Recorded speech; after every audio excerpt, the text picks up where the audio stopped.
as every armchair psychologist in America now tries to figure out the Zach Wilson scenario. Every overrated, overpaid, no talent whatsoever analyst on TV now tries to figure out why Zach Wilson hasn't become the man here. I heard the craziest one of all last night. It's because he grew up wealthy. What? Anyway, we got lots to do. Not all of it is going to be New York Jet or Zach Wilson related, but a lot of it will be. Good afternoon, Evan. How are you today, kid? I'm doing better today, thank you. Did you hear that craziness last night? I did. It was an embarrassment. I did. It was an embarrassment. And someone should ask Booger McFarlane if his kids who grew up with amazing wealth have accountability in their lives, or if having a little bit of money in your pocket immediately discounts the possibility to have accountability. He's an idiot, and we learned that last night. It's funny that Steve Young was on the other side because a long time ago, Steve Young criticized Chris Sims because of, he's the son of a famous quarterback, that somehow that would hinder him. It's ridiculous. Just listen, you don't have to invent reasons why Zach Wilson isn't playing well. Just watch his tape. He's not playing well. I don't know why. Yeah, but besides, maybe he's just not good. But besides the not playing well, which is the most important thing, what's also kind of been a big deal and may have even led to this potential benching is the lack of accountability. Is the fact that and it came out today, and I'm sure it was done on purpose. Hey, you know what Justin Fields said to the Bears defense after the game? Yeah. He apologized. And a story like that immediately makes you think and go back to Zach and say, hey, how come he didn't act that way? Because there's blood. You're 100% right. I'm with you on that. There's blood in the water. And now every reporter is going to go out there to try to make a name for themselves by putting out a story about a quarterback that did say it's on me. It was Josh Allen. Yesterday, guys were putting out the story. Mm-hmm. Today, I read Albert Breer, who you're alluding to there, put out the story about Justin Fields. It's going to be about Trevor Lawrence later today. Yep. All of a sudden, every quarterback took ownership. But I know a quarterback that never took ownership. And if my guy, Zach Wilson, turns out to be this guy, none of you armchair quarterbacks are going to complain about it. Are you about to rip Boomer Esiason? No, I'm not. No, I'm not. Oh, okay. Boomer, of course, once famously said after a game to the late Dave Jennings, we lost the game, Dave. Great question. Something like that. Yeah, right, something like that. But here's the deal. Has Aaron Rodgers ever taken responsibility for a loss? Aaron Rodgers is an all-time great quarterback. That's my point. That's exactly my point. I think this adds to it. I mean, I don't think this is the end-all, be-all, but I'm going to ask you a question. I asked it to you yesterday, but you've had a chance to think about it further. I don't even know what the question is. Hold on. Let me roll up my sleeves here a little bit. I'm very excited today because Michael Jackson's coming into the studio today. I think very excited about that. I think he's dead. No. No, he's not. I could be wrong. Michael Jackson will be here today at 3 o'clock. The former relief pitcher? Michael Jackson, not even the Georgetown basketball player from Hoya fame way back in the day. No, sir. The Michael Jackson in studio today. That's why I'm excited. Sleeves are rolled up. Go ahead. Wow. If Zach Wilson after the game on Sunday had said, it's on me, I feel awful. I'm going to go out after this press conference and apologize to my defense. This game is on me. Let's say he took the full responsibility. Yep, I like it. Yeah. Does Robert Saleh on Monday then tell the media 2 hours late from his scheduled time, hey, I'm going to reevaluate everything? I think it's a great question. Obviously, none of us know the answer. I'm not going to claim I know the answer. My gut is you still got what you got yesterday, which is we have a quarterback problem. Because that's the thing I don't get about a lot of I heard about the station a lot today because I was in the car at 6 a.m. and went to New Hampshire High School to speak to their sports class. We'll get to that much later, if at all. And what's amazing to me is if I had a choice, I'm not saying I do. Mm-hmm. If I had a choice, do I want a quarterback that says, hey, that loss is on me? Or do I want a quarterback that plays better? Well, that's obvious. Right. So here's why I say that. Because everyone's now making such a big deal about the lack of accountability. I don't give a rat's ass about accountability if you play better. Yeah, but that's play better. Correct. Obviously, you want the kid to play better.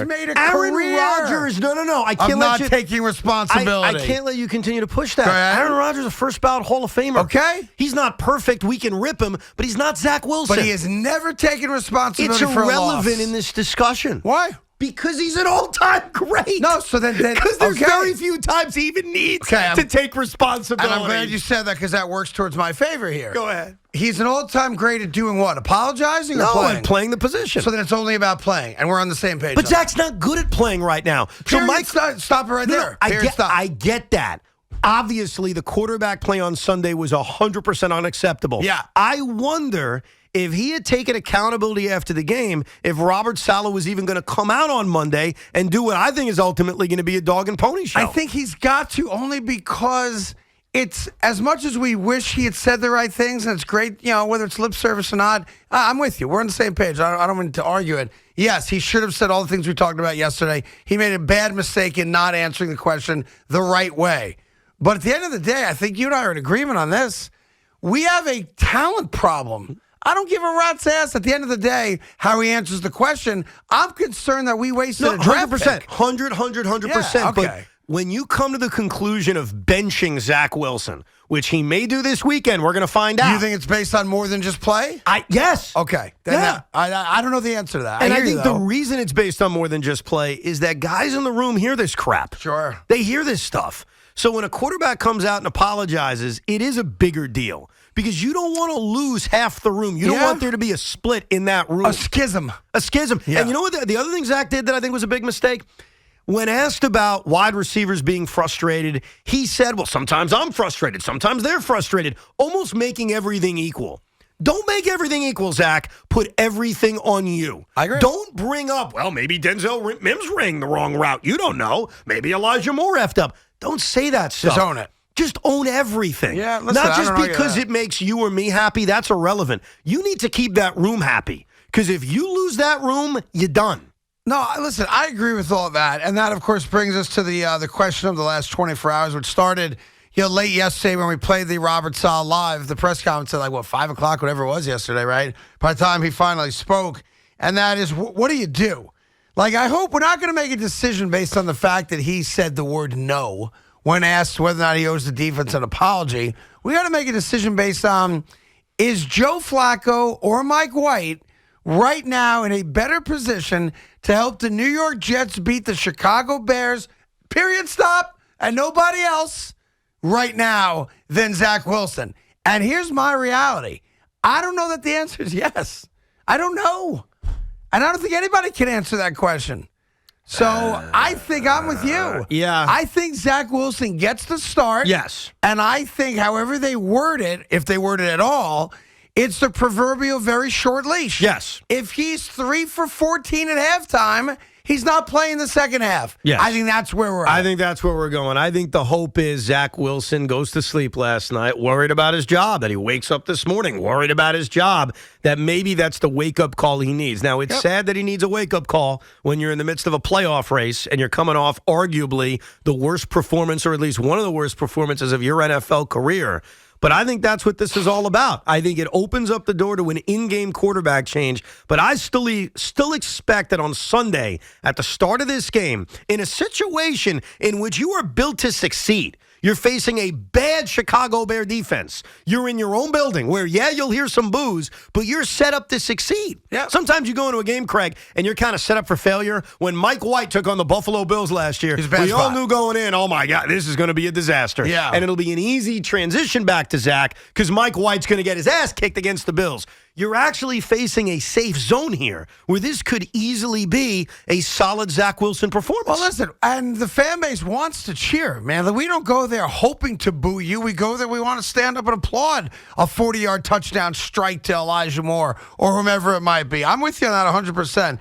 And here's the flip side of that. If you go to Mike White or Joe Flacco and they have a terrible half, it seems odd to then go to Zach Wilson in the second half in a savior-type role. It seems like it should work the other way, where he starts the game. If he sucks, then out of desperation, you go to whoever's going to be the number 2 guy. Right now on paper, it's still Mike White. That, in theory, could obviously change. I don't like it the other way. Do you like it the other way? I don't think it matters. You don't? In fact, you could argue that it's better the other way because if Zach comes in as the savior and plays well, then you build off that. Yeah, maybe? then you build off that. Yeah, listen. None of it's good, right? Here we are. We're 6-4, and we're in a crisis right now. Yeah, the whole situation sucks. As much as we all know deep down that Zach's not the long-term answer, and we're going to have a wandering eye. We had a wandering eye last night. Who's kidding who? Every Jet fan who watched the Niners game last night thought to themselves, they all thought the same damn thing. It's the same thing I thought, and it's the same thing that Craig probably got his rocks off on because you know how much he loves him. You watched last night's game, and you said, oh, where would we be with Jimmy G? Where would we be with Jimmy G? We all thought Well, it. hold on. To be fair, Yes. Jimmy G is quite the specimen when you got McCaffrey and Debo and Kittle and Ayuk. Oh, really? Yeah, okay, really. Let me counter that. And I've been a Jimmy G guy 100%. more than anybody in this country. 100%. Those guys, tremendously loaded with talent. Oh, yeah. But I think in theory, while much younger and much unproven, Breece Hall is talented. Okay, yeah, for sure. Michael Carter is talented. Yeah. Garrett Wilson is talented. Yes. Elijah Moore is talented. I like what you're doing. I'm not comparing the proven track record of those guys.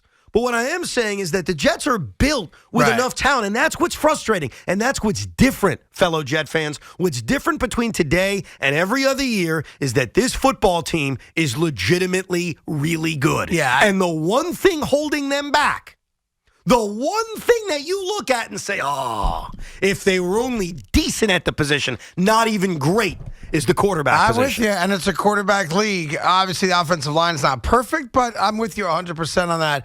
They have weapons. Now, they're weapons that we've not seen full throttle yet, like you have in San Francisco. And, yeah, we don't have the likes of a Jimmy Garoppolo, who's been to 2 NFC championship games and a Super Bowl and understands what it's like to struggle, and now is loving all the toys he's got. But, Craig, and think even about with this. That, they struggled in the first half yesterday. But think about where we are as Jet fans. 2 years ago, or most years, we spend the November months dreaming about college quarterbacks being our guy. Oh, Stroud or Young or one of the other guys that'll become popular in the next 3 months. But now, in 2022, we literally watch other NFL games and say, boy, that average veteran would be great. Yeah. Boy, bring in that average veteran. Because Zach Wilson right now, and this is what sucks, is not average.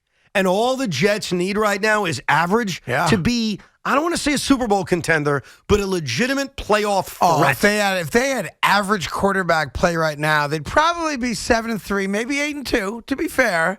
And they would be a team that nobody would want to play come January because the defense is so damn good. That's why, as much as Joe Douglas should get crap for maybe whiffing on Zach Wilson, rightfully so, Joe Douglas has also built this Jet roster into a contender. Oh, yeah. And so we're in a weird spot, Jet fans. We're in a spot where the team's good. Joe Douglas deserves a contract extension. Sure. Joe Douglas has done a great job The now. team is talented. Yeah. The team should be right there with everybody in the AFC, maybe not named Kansas City. Yeah. And the one thing holding them back is that their quarterback play is putrid.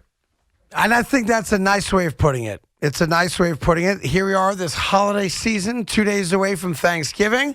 We got Giants-Cowboys on Thursday, so we'll get into them. A little bit later on, Noreen Springstead, I hope I pronounced that right, will be joining us, Executive Director of Why Hunger. As you know, every year that at least Evan and I have been at this radio station, we have had a partnership with Why Hunger to raise a whole bunch of dough to help those less fortunate this holiday season. Miles Frost, the guy that plays Michael Jackson, is coming by at 3 o'clock today. Very excited about that. He's also doing anthems, like at the Garden, at Barclays, at Giants, and Jets. So I want to talk to him. So I'm very excited about that. I also saw the Broadway show, and it was as good a show as I've ever seen in my life. And we have you.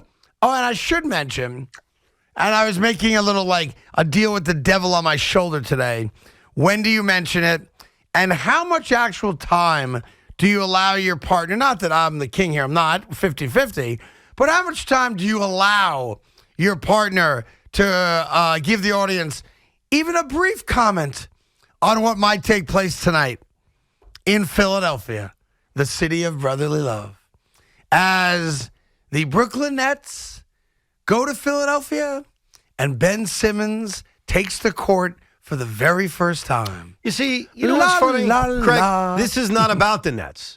This about is Ben about Simmons. Ben Simmons Right. and I agree. Foo Philly. I agree. So if you're a New Yorker, which I know you are, again, it has nothing to do with the Nets. Here's what this game means for the Nets. I'll make it very quick. They have to beat a depleted team, period, stop. That's it. That's the discussion. They're facing a depleted team. No James Harden, no Tyrese Maxey, no Joel Embiid. They have to win. They have a back-to-back tomorrow against Toronto. They're banged up with injuries. That's the net talk, okay? Here's what matters. Our friends down south in Philadelphia, they really, really, really hate Ben Simmons. Yes, they do. They don't like him. No, they don't. And they're not going to like if Ben, let's say, I don't know, Craig, puts together a complete triple-double. Well, let's relax on that. Oh, it doesn't count because P.J. Tucker's defending him. Shut your mouth. Well, we'll get to that later on. We'll have some fun with it. We have a whole bunch of items that we're going to start the auction for in regards to Why Hunger. I will get your calls, obviously, starting out with all the Zach Wilson chatter coming to you live from the Town Fair Tire Studios, powered by Town Fair Tire. Nobody beats Town Fair Tire. Nobody. Real quick, I just want to go around the room. You all have to be on record. You have to be on record. You cannot waver on your answer, okay? Tomorrow, who do they announce as the starting quarterback of the Jets? Tommy, you're first. Go. Joe Flacco. Flacco for Tommy. All right, Big Mac. Zach Wilson. Zach Wilson. You flip-flop from yesterday. You I flip-flopping did. John Kerry flopping flipper. You flip-flopped? Yes, Why'd yesterday I you said Joe flip-flop? Flacco because Why? I thought about it. Okay, whatever. Is that not allowed? I don't believe that, but okay, it's fine. I was telling you Evan? guys this in the office. I He wasn't- knows. I wasn't listening. Yeah, I know you I'm weren't. sorry. listening. Somebody tweeted me a very inappropriate joke about Spike, and I don't know if I should say it Well, on the show air it to or me not. first, yeah? Okay. All right, what's your pick? You have to stick with Oh, it. it's Zach Wilson. You're going Z-Dub? Yeah. Well, you have two Zach Wilsons and a Flacco. Nobody thinks they're going to the guy that right now is number 2 on the depth Mike chart. effing White. I'm just saying, like, he is second on the depth And think chart. about it. A year ago, Craig and I were deeply in love with Mike effing White. For like Deeply. 2 weeks. Yeah. It's like a bad Bumble situation. I thought that would end better. Sorry, honey.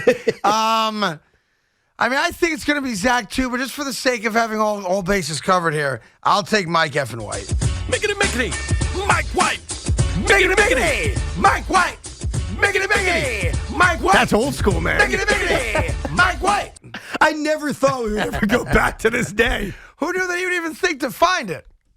That's not his forte. Yeah. I think it's fascinating that we have 4 people, and we literally think that one of 3 different guys could be the starting quarterback for a team. Have you ever remembered a situation like that?